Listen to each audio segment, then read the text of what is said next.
What's up, folks? Back with another reaction, back with some more Agnetha Faltskog, and we're returning to her 1987 album, I Stand Alone.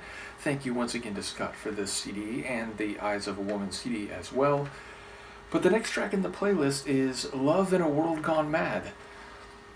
So yeah, it's making reference to the intimate and small-scale love between two people. I suppose it's not necessarily explicitly indicated as such. You can have love for your family, you can have love for your town, your society, your culture, or humanity as a whole, the world as a whole. But in a lot of songs, love referenced in this way would suggest love between two people, and it is also, the song title, referencing the external and the much larger scale, but not in a good way.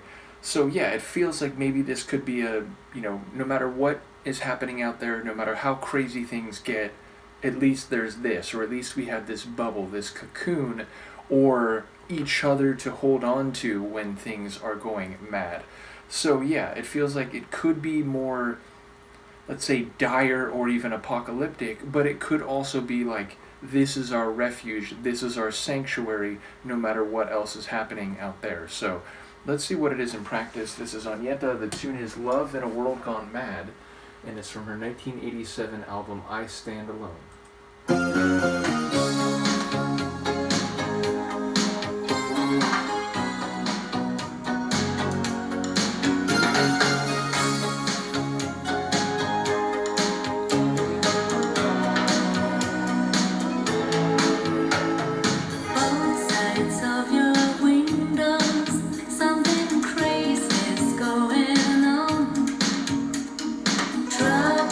In and outside,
feel like I caught most every line there, and yet I feel like I have as many questions as I have answers.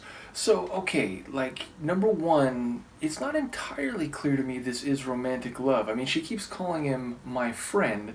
Now, I'm still inclined to think it is that type of love, but number one, the song, like, has a sort of cheery atmosphere for a world gone mad. So she is talking about, what's going on outside the window, who knows what's going on out there, and, saying that the world has gone mad. But the vibe of the song is very happy and up-tempo, or not up-tempo, but uplifting in terms of the sonic atmosphere. Now, of course, there are many songs where the lyrics are actually kind of heavier and the sonics are brighter, and there's a tension with that works very well. But here, it didn't really hit me that way. It hit me as like, well, this is the silver lining. This is the great thing. So whatever, again, how bad the world is, this is the silver lining. This is the precious thing that we're both holding on to. And yet, she's also saying, like, if you want to spread your wings and go out there and then maybe come back at a later time, I won't be mad. Like, I'm not going to hold that against you.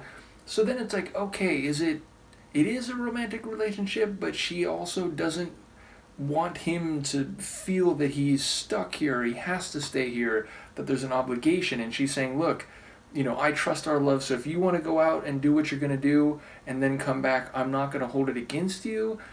And then it was something like, I forget the line, but it was something like, has this happened before? Is it like this, sort of open relationship where there is more than just, hey, we're hanging on to each other in our sanctuary, in our refuge, but she's still comfortable and, confident that this is something special, something precious. So, yeah, like, I don't quite know the nature of their relationship or the degree to which they're both focusing on each other despite what may be out there or what is happening out there, all the madness.